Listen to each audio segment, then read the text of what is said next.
cette semaine. Chère Insomnie, je t'écris cette lettre car j'aimerais, à l'instar de Romane Bourringer et de Philippe Rebaud, qu'on se sépare. Voilà, parce que j'en ai marre que tu passes la plupart de ton temps à squatter mon lit sans y être invité. Si encore j'étais la seule, mais tu fais ça avec tout le monde, espèce de sale fléau. Car, chère Insomnie, tu es devenu un vrai fléau de notre époque. Et on a beau se tourner, se retourner dans son lit, tel un gymnaste, au final, à cause de toi, on se sent malheureux. Un peu comme un acteur de film X avec une jambe de plâtre, on n'arrive pas à trouver la bonne position. Et le pire, c'est que tu te pointes n'importe quand, comme David Abiker en boîte de nuit. On ne sait jamais. Je n'y vais jamais, je n'y vais jamais.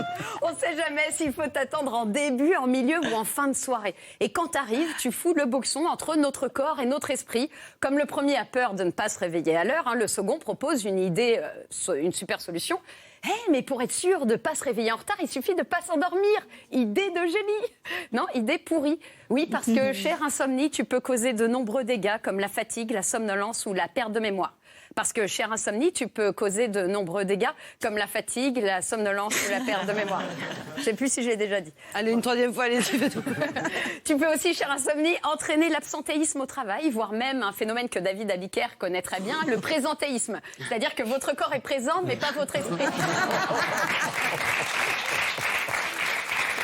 Alors, pour te contrer, chère Insomnie, on essaye tout. On compte les moutons qu'on n'a pas ou les boutons qu'on a si on est ado. Moi, dans ma chambre, j'ai même essayé de compter les futons, mais je me suis arrêtée à 1. Et puis, il y a une fille qui m'a dit fais comme moi, compte mes ex. Bon, j'ai donc essayé. Comme j'en ai 2, je me suis vite fait chier. Et elle m'a dit recompte-les. Bon, ça m'a tellement déprimée que j'ai pas réussi à m'endormir. Et perso, moi, je suis contre les somnifères, comme tous les Français, parce que quand on en prend, on se réveille souvent, vous savez, avec le nez qui chatouille l'intestin grêle. Oui, on a la tête dans le cul, mais j'essayais de le dire de façon anatomique. J'essayais de voir ce que ça donnait. Sans compter, bien sûr, des cernes jusqu'au nombril. Déjà qu'avec les années, les seins s'en approchent, faudrait penser à pas tout concentrer au même endroit. Le pire, c'est d'être insomniaque et somnambule. T'imagines si les rares moments où tu dors, tu les passes à faire des kilomètres à pied, tu te réveilles, t'es 2 fois plus crevé qu'en allant te coucher. Non, merci. Alors, certains diront que c'est à cause du marchand de sable qui, comme beaucoup de Français, s'est mis au chômage. Et puis d'autres diront qu'il a traversé la rue et qu'il est devenu marchand de bœufs. Et paraît-il beaucoup plus efficace. À tester. Parce que, chère Insomnie, tu peux causer de nombreux dégâts comme la fatigue, la somnolence ou la perte de mémoire. Je l'ai déjà dit, non. Et la pire des insomnies, nos invités vont peut-être pouvoir en témoigner, c'est quand tu es en couple. C'est atroce quand tu dis à ta moitié « je sens que je vais encore galérer pour dormir » et que l'autre te dit « T'inquiète bébé, je suis là » pour 2 secondes après te dire comme tous ces amis qui te disent « Mais n'hésite pas Léa, si en plein milieu de la nuit t'as besoin, tu m'appelles » Et puis tu vois qu'ils ont tous éteint leur portable en fait et ils vont te rappeler comme des fleurs à 8h du mat quand toi ça fait à peine 10 minutes que tu dors pour te dire « Excuse-moi, tu m'as appelé, non parce que je dormais ».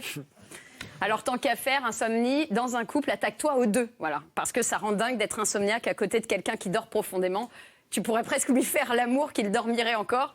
Déjà que la plupart du temps, il s'endort pendant. Non. Alors, chère Insomnie, désolée, mais il est temps de révéler ma technique pour venir en aide à toutes tes proies. Toi, l'insomniaque en couple qui nous regarde. Voilà, en pleine crise d'insomnie, quand tu t'emmerdes, un conseil, fais des bruits, genre... Tu t'étires ou tu souffles fort. Alors souvent à ce stade, rien. L'autre dort encore. Des fois, tu as même l'impression qu'il est mort. Là, t'embrayes sur le plan B. Tu vois, tu lui mets un coup. Tac, l'air de rien.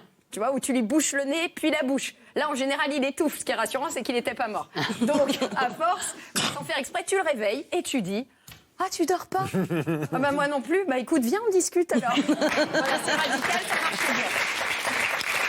Alors désolée, chère Insomnie, de donner toutes les astuces pour t'éliminer, mais comme tu peux causer de nombreux dégâts, comme la fatigue, la somnolence ou la perte de mémoire. Bon, elle est peut-être sinon aussi que la solution, c'est de lire, comme dit une amie à moi, lire, c'est comme faire l'amour. Il faut se concentrer et s'imaginer le meilleur à travers les mots d'un autre. Résultat, ça m'endort. Voilà, oui, tant qu'à faire, je me suis dit que j'allais finir avec une phrase à dormir debout. Bonne nuit.